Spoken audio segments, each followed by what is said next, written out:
사도행전 12장 6절에서 10절까지 한 구절씩 교독하고 10절은 함께 한 목소리로 낭독합니다. 헤롯이 잡아내려고 하는 그 전날 밤에 베드로가 두 군인 틈에서 두 쇠사슬에 매여 누워 자는데 파수꾼들이 문 밖에서 옥을 지키더니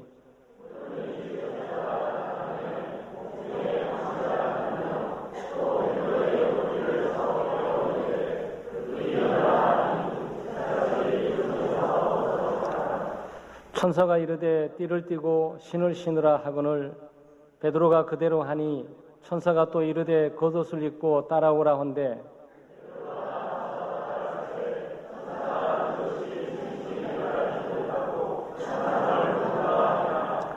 이에 첫째와 둘째 파수를 지나 시내로 통한 쇠문에 이르니 문이 저절로 열리는지라 나와서 한 거리를 지나매 천사가 곧 떠나니라. 아멘. 오늘은 위기를 극복하는 삶이라는 제목으로 말씀을 나누겠습니다.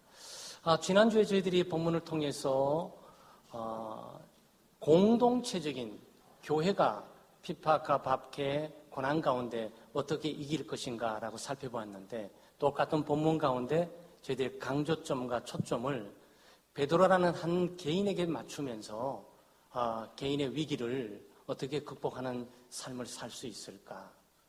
베드로의 삶에 있어서 참으로 위기 중에 위기일 텐데 이 위기를 베드로 사도는 어떻게 극복하며 믿음으로 반응하고 살아갈 수 있을까라는 것을 보면서 오늘 우리가 베드로 같은 동일한 그런 위기를 만나고 있지 않지만 저마다 개인적으로, 가정적으로, 경제적으로, 건강적으로, 사업적으로 또는 직장적으로 또는 미래에 있는 개인적인 꿈과 비전의 실패와 패배, 어떤 이런 위기를 우리가 만나는 상황 가운데 베드로의 삶을 우리가 조망하면서 우리가 위기의 삶을 정말 어떻게 극복할 것인지를 다시 한번 확인하고 우리 교우들 전체에 주어지는 위기들을 잘 믿음으로 극복해 승리하고 살아가게 되시기를 소망합니다.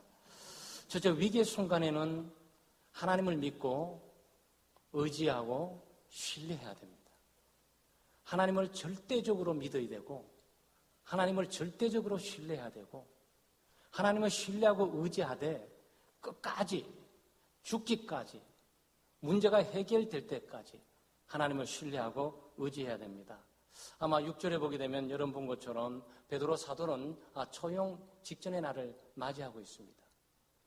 그러니까 이 밤이 지나면 아니면 몇 시간만 지나게 되면 우리말로 날이 새게 되면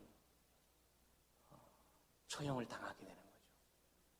한 사람의 생애가 이 땅에서 사라지는 한 생명체가 죽어 없어지는 아주 중요한 순간을 맞이하고 있는 거죠. 지켜보고 있는 사람이야 자기 일이 아니기니까 일어났나 보다 그렇지만 당사자에게 이런 일이 일어나게 될 때 있어서는 그 상황은 확 달라지게 됩니다. 문제가 다른 사람의 문제가 아니고 그 문제가 나의 문제라고 생각하게 될 때 우리는 자세가 달라지게 되는 겁니다. 베드로 사도는 그야말로 일촉즉발의 위기를 만디하고 있고 절체절명의 순간을 맞이하고 있어요. 밤이 지나게 되면 이제 기회가 없는 거죠. 왜냐하면 사슬에 꽁꽁 맥혀 있고 얼마나 요주의 인물이었으면 사슬 매인 걸로 불안하니까 양쪽에 군인 2명을 똑같이 배치해가지고 막 지키고 있어요. 그리고 16명이 지금 지키고 있습니다. 그리고 문들이 계속적으로 진행돼 가고 있는 거고. 그러니까 산중의 삽이요. 첩첩산중인 거예요. 빠져나갈 방법이 없어요. 시간만 가면 그냥 인생이 끝나는 거죠. 그런데 오늘 본문이 우리에게 말해주고 있는 것이 뭡니까? 바로 이게 절체절명의 순간 그야말로 위기의 이 가장 최절정 이 정점에서 하나님이 나타나셔서 구원해 주신다는 거예요. 베드로 사도가 옥에 갇히지 않도록 하나님이 구원하실 수 있습니까? 네, 그렇게 하실 수 있어요. 네, 베드로 사도가 옥에 갇히기 전에 빼낼 수 있습니까? 네, 하나님 그렇게 하실 수 있어요. 베드로 사도가 잡혀서 옥에 갇힌 이후에 아직도 처형당할 시간들이 24시간 또는 한 48시간 충분히 남았을 때 하나님께서 빼내주실 수 있습니까? 네, 빼내줄 수 있어요. 그런데 그야말로 이 극적인 구원이죠. 이 극적인 구출이에요.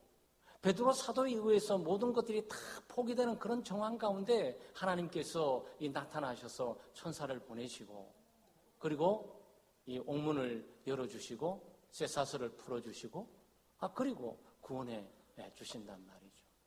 사랑하는 여러분, 하나님은 종종 이렇게 우리를 구원해 주세요. 빠르게 우리가 생각한 것처럼 넉넉하고 평탄하고 안전한 상황 속에 있을 때 하나님이 우리를 구원해 주시는 것이 아니고 이제는 다 틀렸구나. 이제는 끝났구나. 이제는 포기해야 되겠구나. 바로 그때 하나님께서 나타나셔서 구원해 주신단 말이죠. 아마 여러분과 제가 오늘 보면서 오늘 이런 상황들은 가끔 있는 일이 아니에요. 하나님이 이런 방식을 통해서 일하세요. 아마 여러분 구약 성경에 가게 되면 이스라엘 백성들이 출애굽하고 난 다음에 하나님이 어디로 인도하셨죠? 홍해로 인도하셨어요. 홍해. 갈 곳이 없어요. 다른 길이 좀 많이 있습니다. 다른 길이 많이 있는데 어쨌든 모세를 통해서 인도함 받았지만 가고 보니까 앞에는 홍해. 막다른 골목이죠. 소위 벼랑 끝이에요. 갈 데가 없어요. 그러니까 돌아가면 되지 않습니까? 돌아가서 보니까 뒤에서 바로 군도 애들이 지금 잡으려고 오고 있는 거죠. 우리는 이것을 진퇴양난이라고 합니다. 앞으로 갈 수도 없고 뒤로 갈 수도 없고 이럴 수도 없고 저럴 수도 없고 자충우돌하면서 어쩔 줄 모르는 위기 가운데 있는데 하나님께서 바로 그때 코너로 몰려있는 바로 그때 벼랑 끝에서 떨어질 수밖에 없는 바로 그때 하나님께서 홍해를 가르시고 문을 여시면서 구원의 길을 열어주시는 거예요. 여러분 그런 것들이 단순하게 어떤 한 사건만 머물고 있는 것이 아니고 아마 다니엘의 세 친구를 잘 아실 거예요. 다니엘의 세 친구가 있는데 사드락, 메삭, 아벳느고죠. 그 풀무불이라 그래가지고 이 불 가운데서도 7배, 10배 되는 그 불꽃이 있어요. 뜨겁기가 한없는 거. 단순히 타는 정도가 아니고 타서 녹아버리는 정도. 그 불 속에 들어가서 구원을 받았어요. 아니 하나님께서 정보요원들의 마음을 감동과 감화시켜서 칙령을 보내가지고 풀무불에 들어가지 않도록 했으면 얼마나 좋겠어요. 풀무불에 들어가기 전에 옥에 갇혀있는 동안에 충분하게 풀무불 가는 시간 동안에 구원받을 시간들이 충분한데 하나님께서 그때 구원하시질 않고 심지어 풀무불 바로 앞에서 안 들어가려고 그러는데 그때 칙령이 내려오면서 어명이요 그러면서 딱 구원받으면 얼마나 좋겠냔 말이죠. 근데 문이 열리고 그리고 풀무불에 집에 던져지고 떨어지고 불 속에서 구원을 아주 극적인 상황들이에요. 상상을 할 수 없는 거죠. 인간적인 측면에서 모든 것들이 다 끝났다. 이제는 아무것도 할 수 없다. 죽을 수밖에 없다. 이제는 다 틀렸다. 그 상황에 하나님께서 구원해 주시는 거예요. 다니엘도 마찬가지입니다. 다니엘이 어디서 구원받았습니까? 사자굴에 들어가서 구원받았어요.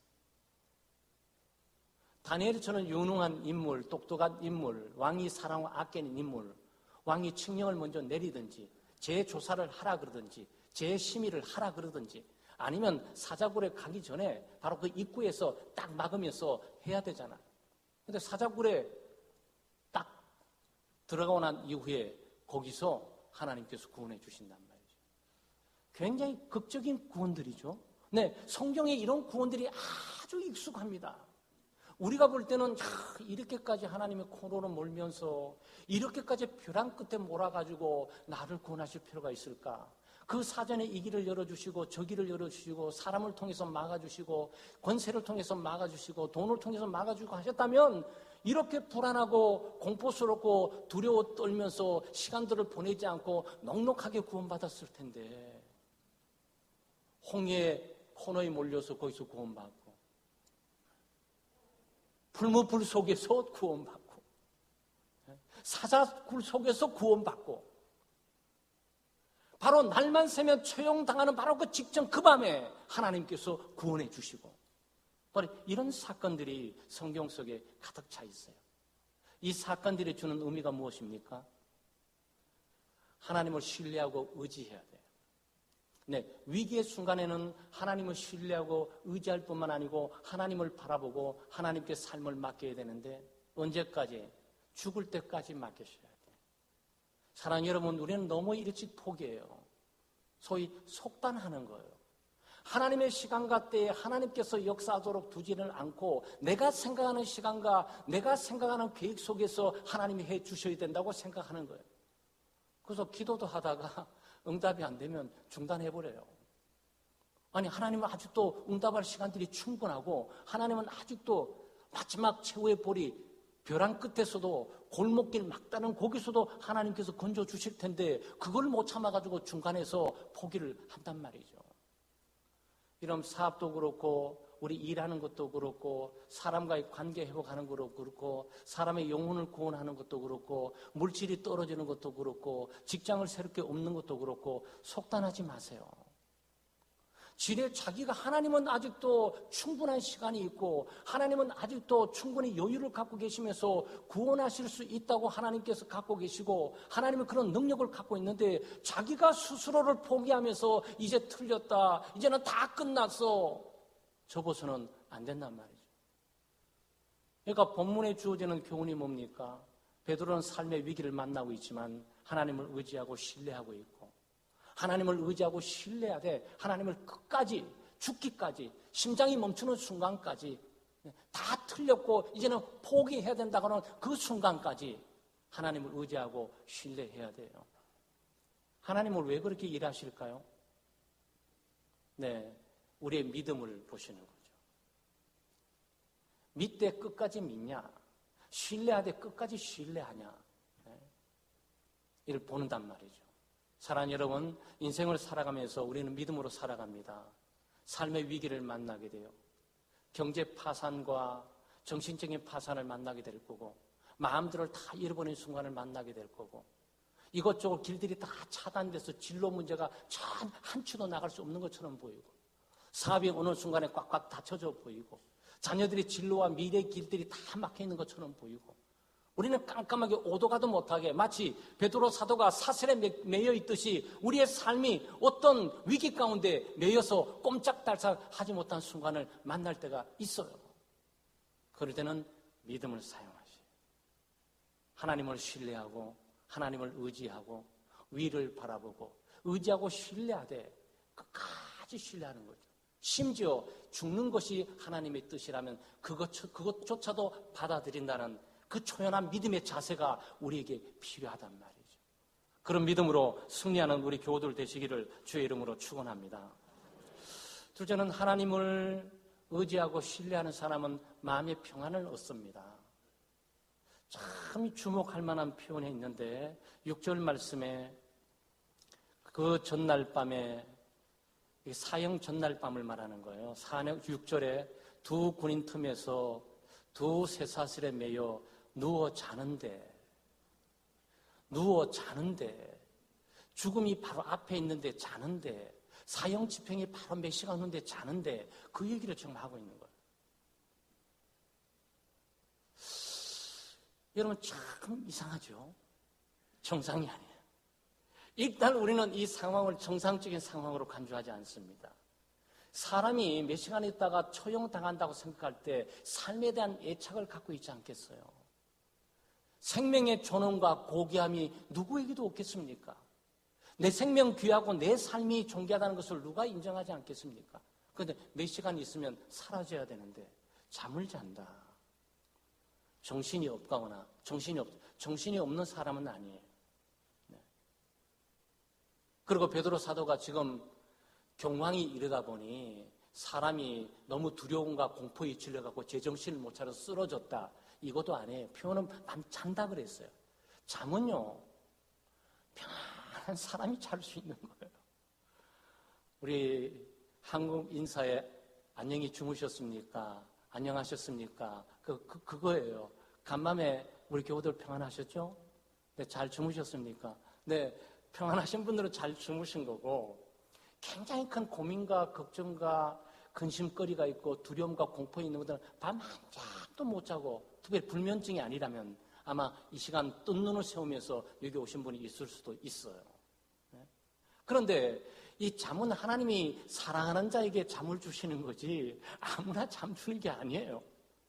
그러니까 베드로 사도는 분별력이 없었고 사태 파악을 못해갖고 자기가 시간이 지나고 날이 새게 되면 곧바로 처형당하다 몰라가지고 멍하게 있다가 그냥 태평으로 잠자고 있는 것이 아니에요. 이 사람은 그렇게 멍한 사람 아닙니다. 이 사람이 교회의 수장이에요. 예루살렘 교회를 지도하고 인도하는 사도 중에 수속 제자 사도입니다. 예수님과 함께 3년을 살면서 기적과 능력도 받고 예수 그리스도께서 전하는 말씀도 잘 들었던 사람이에요. 우리는 어떻게 이해해야 됩니까? 분별력 없는 것도 아니고 제 정신 못 차린 것도 아니고 네, 사람이 하나님을 믿고 신뢰하고 의지하는 사람은 폭풍 가운데서도 평안을 누려요. 참으로 하나님을 의지하고 신뢰하고 하나님께 온 생을 맡기게 되잖아요. 그렇게 될 때 그를 둘러싸이는 위험과 위협들, 위기들이란 영향을 주지 못합니다. 여러분 성령께서 여러분 가운데 거하시면서 이 부분들은 많이 경험들 하세요. 지금 나 울어야 되는데 왜 눈물이 안 나오지? 나 슬퍼해야 되는데 왜 나 슬픔이 없지? 나 지금 괴로움을 고민하면서 근심하고 끙끙 앓으면서 두려워하고 공포에 떨어야 되는데 왜 내 마음이 이렇게 평안하지? 세상이 알지 못하는 평안을 하나님이 주십니다. 시련과 고난뿐만 아니고 삶의 위기와 위협 가운데서 초조함과 긴장, 두려움과 공포 가운데서도 세상 사람들이 보게 될 때 저 사람 두려워 떨어야 되는데 근심하고 걱정해야 되는데 저 사람 어쩔 줄 몰라 해야 되는데 아무 일 없이 태평세월로 살아가고 있다. 그것은 하나님 주시는 믿음만이 가능한 거예요. 믿음은 참된 평안을 줍니다. 우리는 베드로 사도가 의심 없이 여기서 하나님을 깊이 믿고 의지하는 신뢰를 가지고 참된 평화를 누리는 가운데서 위기 가운데 폭풍 가운데 그는 잠을 자고 있다는 사실을 발견하게 돼요. 이런 거죠. 하나님은 살아계십니다. 하나님은 우리와 함께 하세요. 하나님은 창조주 하나님이십니다. 모든 것을 다 만드신 거죠. 빛과 구름과 공기와 지구와 또 저 땅과 식물과 동물과 이것을 말씀할 때마다 그것이 생겨난 거죠. 그래서 우리는 전능하신 하나님이라고 그래요. 그래서 인간도 하나님께서 만드시고 인간에게 생기를 주셔서 하나님의 형상으로 인간을 만드신 거죠. 이 땅의 벌레에서부터 세포에 이르기까지 모든 생명체는 하나님이 주시는 거예요. 하나님은 생명의 근원이 되시는 분입니다. 생명을 주관하고 다스리는 분이에요. 하나님이 세상을 창조하시고 우리의 삶을 창조하시고 방관하고 계시는 것이 아니고 하나님은 개입을 하세요. 개입을 하셔서 하나님의 전능하신 지혜와 영광과 그 지식으로 이것을 다스리고 통치하고 계시는 거예요. 그러니까 하나님이 허락하지 않으면 머리칼 하나도 떨어질 수 없어요. 하나님께서 허락하지 않으면 참새 한 마리도 떨어질 수 없습니다. 하나님이 하지 않으면 베드로를 아그리파, 헤롯 아그리파 1세가 베드로를 죽일 수 없어요.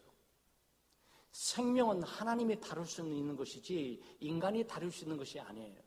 물론 사람이 칼이나 총이나 죽일 수 있어요. 그러나 하나님이 허락되지 않은 생명체는 어떤 상황 속에서도 죽을 수 없어요. 아무리 죽고 싶어도 죽을 수 없고 아무리 베드로 사도가 살아남기 위해서 발버둥을 치면서 이 방법 저 방법을 다 써도 하나님께서 순교의 제물로 결정해서 허락한다면 그는 죽을 수밖에 없는 거예요. 그러나 하나님께서 살리시기로 작정하면서 하나님의 통치와 이 영역 권리 가운데서 하나님이 살리시기로 하시면 어느 누구도 그를 죽일 수 없어요. 그러니까 베드로 사람은 뭘 생각하고 있는 거죠? 아그리파 1세, 당신이 내 생명을 좌지우지하고 있는 게 아니야. 당신은 총칼을 가지고 나를 가로막고 나를 죽이기 위해서 부릅뜨고 지키고 있지? 나를 죽일 수 있는 분 하나님밖에 없어. 하나님께서도 오늘도 나를 살리고자 하면 나는 살게 될 거야. 그러나 하나님께서 나를 죽이고자 한다면 하나님이 나를 영광스러운 죽음으로 인도하게 될 거야.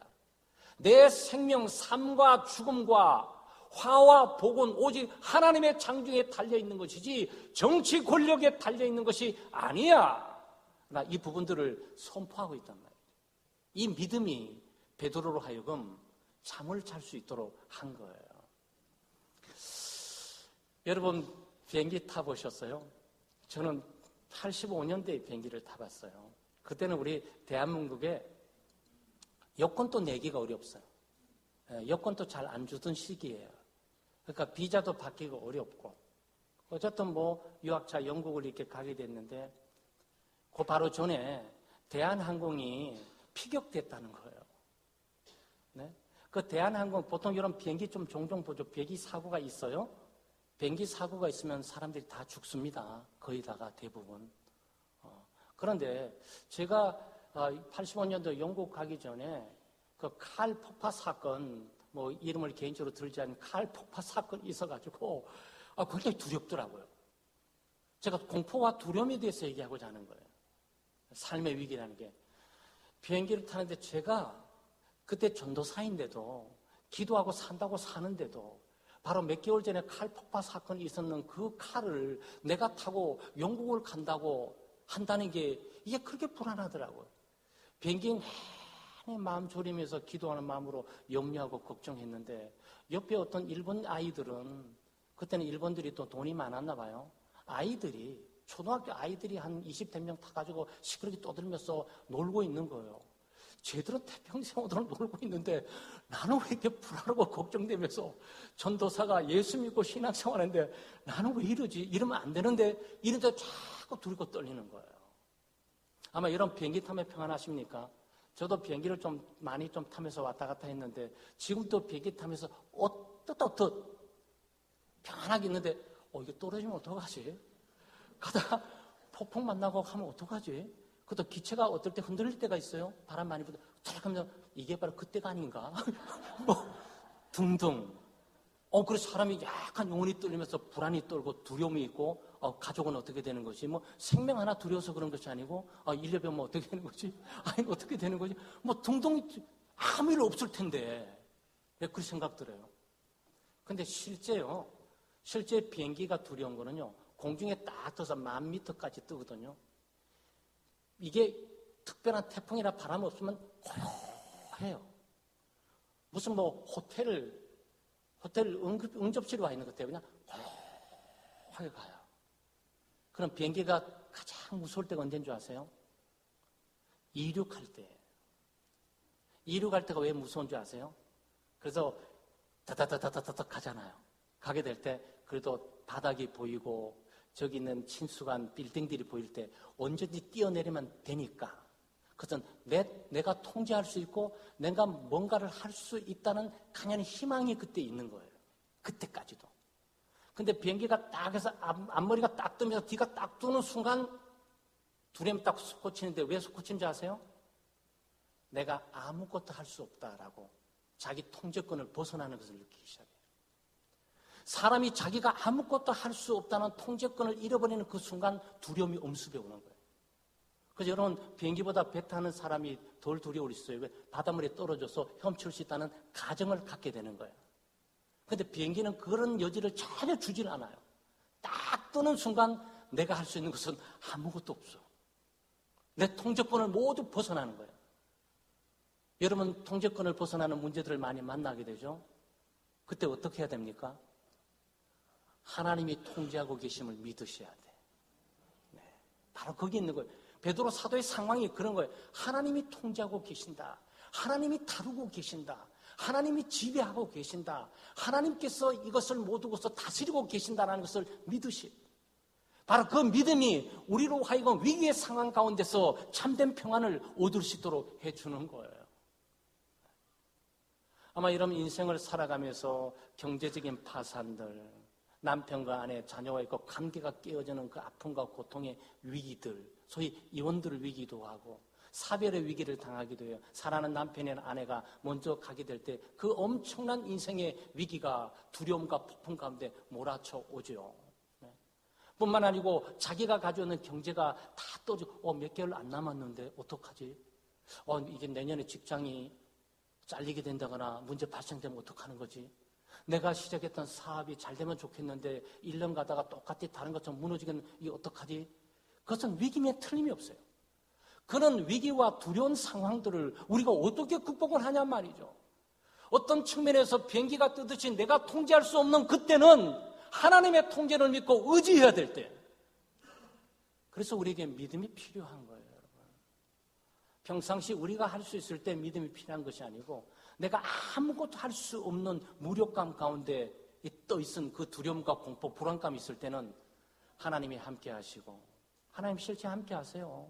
하나님 우리의 삶을 인도하십니다. 하나님이 보호해 주시고 지켜주셔야죠. 하나님이 공급해 주십니다. 우리는 믿음의 삶 가운데 많이 경험하고 있어요.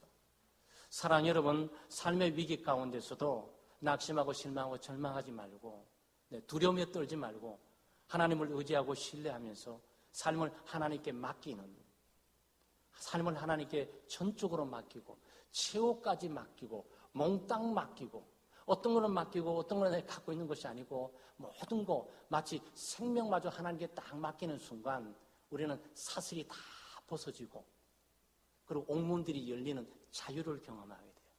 그 자유와 해방이 바로 하나님 믿음이 주시는 기쁨과 즐거움뿐만 아니고 평안인 거죠. 위기의 순간에는 사람이 해야 될 일들을 해야 돼요. 호랑이 굴에 들어가도 정신만 차리면 산다는 한국말도 있잖아요. 네. 위기가 오게 되면 사람이 정신이 없어요. 정신을 차려야 되는데 정신이 없어요. 갈팡질팡해요. 우왕좌왕합니다. 무엇을 해야 될지 사람이 위기를 만나게 되면 어쩔 줄 모르는 자신을 발견하게 돼요. 그처럼 믿음이 있다고 새벽 기도를 깨고 금요 심야도 밤이 맞도록 철학기도 했던 내가 믿음이 어디 간 곳이 없는 것처럼 떨고 있는 자신만 우리가 발견할 때가 많이 있습니다. 그럴 때 아무것도 할 수 없는 것처럼 보이죠. 그렇지만 해야 돼요. 구원은 하나님의 전적인 주권이 있고 동시에 인간이 해야 될 역할과 책임이 있어요. 예를 들어서 여기 지금 구원은 누가 하고 있습니까? 하나님이 구원을 하고 계시는 거예요. 베드로 사도를 깨운 게 누구죠? 하나님이에요. 하나님이 베드로 사도를 깨우십니다. 네? 그리고 사슬은 누가 풀어줘? 베드로가 풀어요? 아니에요. 하나님이 그 사슬을 풀어주세요. 네? 그리고 옥문을 누가 열어줍니까? 하나님이 열어주세요. 구원은 전적으로 하나님이 하시는 거예요. 우리가 할 수 있는 일이란 없어요. 우리는 타락하고 오염된 죄인이라서 우리 스스로의 죄를 깨닫고 회개하고 믿을 수 있는 믿음의 능력을 갖고 있지를 못합니다. 우리는 하나님의 구원을 기다리는 거죠. 하나님이 예수 그리스도를 통해서 우리의 모든 구원들을 다 준비하시고 예비하신 거죠.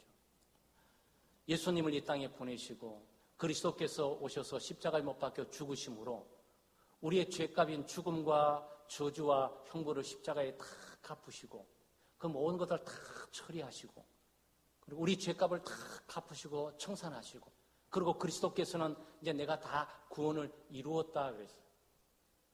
그리스도께서 구원을 다 이루셨어요. 여러분 구원을 이루기 위해서 와 계시는 것이 아니에요. 구원받기 위해서 와 계시는 것이 아니에요. 구원은 이미 하나님께서 다 하신 거예요. 네? 그런데 하나님께서는 이 구원을 사람이 약간 보태거나 사람이 협력해서 이루시는 것은 아니에요. 구원은 전적으로 하나님의 주권적이고 단독적이고 개인적인 역사예요. 하나님께서 다 하신 거죠. 지금 베드로 사도도 마찬가지 아니에요. 하나님께서 하신 거예요. 그렇다고 해서 사람이 할 일은 없냐? 아니에요. 사람이 할 일이 있다는 거죠. 저 베드로는 뭘 말하고 하고 있는 거죠? 네. 베드로는 일어나야 돼요. 하나님의 옆구리를 쳐서 깨워도 자기는 일어나야 되는 것은 자기가 해야 돼요. 일어나야 되고 띠는 자기가 매야 돼요. 신은 자기가 신어야 됩니다. 겉옷은 자기가 걷어야 돼요. 그리고 말씀을 듣고 따라가야 돼. 그리고 열린 문들을 자기가 나가야 돼. 살아내면 여기는 우리는 구원의 놀라운 기회를 보게 됩니다. 메시지를 보게 됐는데 구원은 하나님께서 예수 그리스도 통해서 우리에게 죄를 다 사하시고 죄의 문을 여시고 죄의 쇠사슬을 끊으시고 죽음의 문을 여시고 생명의 길을 열었는데 우리가 죄를 회개하고 믿음으로 나가야 돼요. 네. 그 문을 향해 들어가야 된단 말이죠. 우리 가운데 예수 그리스도를 개인적으로 구주로 용접하지 않고 또 죄를 회개하지 않는 혹시 우리 창대 교우들이 계실지 모르겠는데 하나님께서 우리를 위한 구원을 다 이루셨어요. 우리가 구원을 이루기 위해서 노력하는 것도 아니에요. 구원을 이루기 위해서 예배 드리는 것도 아니고 구원을 이루기 위해서 헌금하는 것도 아니고 구원을 이루기 위해서 기도하는 것도 아니고 구원을 이루기 위해서 찬송하는 것도 아니고 마치 종교적인 어떤 행위를 많이 쌓아가지고 하나님의 구원이 불완전하니까 거기에 보태서 구원을 얻으려고 하는 것 아니에요. 구원은 하나님께서 다 이루는 것이에요. 완전하게 다 이루셨습니다. 우리가 할 수 있는 것은 없어요. 오직 하나님의 말씀을 믿고 그것을 붙들고 나가는 길만 남아있는 거죠. 사망에서 생명으로 옮기고 죽음의 문을 여시고 영생의 문을 여시는 그 하나님을 향해 믿음으로 나아가야 하는 거죠. 베드로는 그 일을 한 거예요. 우리 위기 상황에서도 우리가 그렇습니다. 기도만 하고 앉아있는 것도 아니죠. 하나님께서 기도를 하고 하나님을 의지하고 신뢰하게 될 때 하나님 사람을 통해서 주변의 환경을 통해서 하나님이 여실 때가 있어요. 만나러 나가는 것은 자기가 가야지. 찾아 나가는 것은 자기가 가야지. 그 회사는 자기가 가야지. 학교는 면담은 자기가 해야지. 하나님께서 그 모든 것들을 다 해주시는 않는단 말이죠. 그러니까 위기 상황에서 극복할 수 있기 위해서는 정신 차려야 돼요. 자기의 역할을 해야 됩니다. 하나님은 하나님의 역할을 하십니다. 우리가 할 수 없는 쇠사슬을 열어주시죠. 옥문을 열어주십니다. 그리고 어디로 가야 되는지 말씀해 주세요. 따라오라고 인도해 주십니다. 그것들을 믿고 붙들고 따라가야 되는 것은 베드로의 역할이에요. 베드로는 그 일을 했어야 돼요. 그 일을 했어요. 그리고 나왔습니다. 사랑 여러분, 삶의 위기를 우리가 만날 때가 많이 있습니다. 여러분의 삶의 위기는 무엇입니까? 죄의 정죄와 양심의 극한 가책과 두려움입니까? 아니면 질병 가운데 나올 수 없다거나 죽을 수밖에 없는 게 아닌가라고 그런 두려움의 위기입니까? 아니면 우리 교우들 가운데 그런 분들이 안 계시고 안 계시리라 믿지만 빚을 줘서 빚 독촉에 의해서 압박을 받고 그 위협에 의한 공포와 두려움을 느끼고 지금 계시는 겁니까?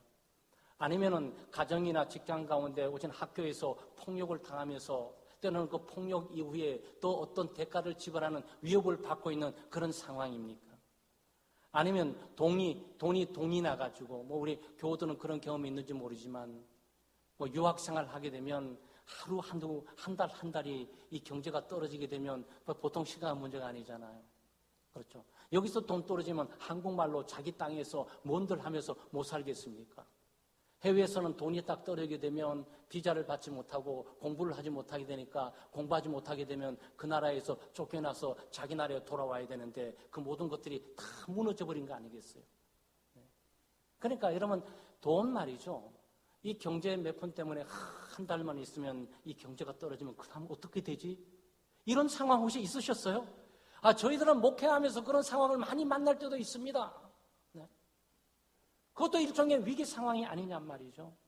직장에서 곧바로 간두라는 압력이 있고 또 자녀들이 있고 가족이 있는데 벌써 간둘 때는 아니고 5년, 10년은 해야 될 것처럼 보이는데 회사나 주변의 분위기는 마치 내년에 간둬야 될 때 보이는 이 분위기 가운데 내가 간두게 되면 어떻게 되는 거지?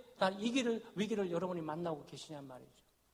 아니면 개인적으로 해결책도 전혀 없는 위기, 가족적인 상황들 혹 여러분 만나고 계세요? 아무리 그렇다 할지라도 베드로처럼 긴박한 상황은 아니에요. 자기 목숨을 담보로 볼모해서 날이 새는 몇 시간에 내가 형장의 이슬로 사라진다는 그런 위기는 아니란 말이죠. 바로 우리 믿음이 여기서 살 필요가 있지 않겠어요? 어떤 개인적인 위기가 있든지 가정적인 위기가 있는지 모르겠지만 하나님을 믿고 의지해야 돼요. 그런 정황 가운데 어떻게 하시겠어요? 염려하고 걱정하고 불안에 떨면서 밤새도록 두려워하고 공포 가운데 계속적으로 지내야 되겠습니까? 아니면 하나님을 믿고 의지하면서 평안과 안식 가운데 힘을 얻고 오히려 그것이 재충전의 시간으로 영적인 분별력을 가지고 하나님의 뜻을 깨닫고 미래를 어떻게 가야 되는지 지시를 기다리는 그런 시간이 돼야 되지 않냔 말이죠. 사랑하는 여러분, 위기를 기회라는 말이 있어요. 위기는 기회임에 틀림없습니다. 사람이 위기를 만나서 망가지는 사람이 있고 위기를 만나서 그 위기를 도약해서 앞을 향해 나가는 사람들이 있어요. 예수 믿는 사람들은 위기를 기회로 삼을 수가 있어야 돼요. 위기를 기회로 삼을 수가 있어야 됩니다. 사랑하는 여러분, 위기 가운데 위기 관리 능력이 탁월할 필요 있어요. 위기 관리 능력의 탁월함이란 뭐냐면은 믿음을 갖는 거예요. 믿음을 갖는 거예요. 하나님을 믿고 의지하게 되면 하나님이 평안한 잠을 주시고 하나님의 시간과 때에 하나님께서 깨워주시고 하나님께서 사슬을 열어주시고 하나님께서 옥문을 열어주시고 하나님께서 뭘 하라고 지시해 주시고 따라오라고 말해 주시고 다 인도해 주신 거 아니냔 말이죠. 이게 우리 하나님이에요. 네, 하나님은 우리의 하나님이시고 우리 아버지가 되시며 가장 좋은 것을 주시고 가장 선한 것이 무엇인지는 너무나 알고 가장 좋은 길이 어떤 길인지 너무나 잘 알고 계시는 분이에요. 그 하나님이 교우들과 함께하고 계시고 교우들의 삶에 개입하시고 인도하고 계십니다. 우리 자신이 모두 하나님이 다 잊었다. 하나님의 이 몸을 나는 관여하지 않을 거다.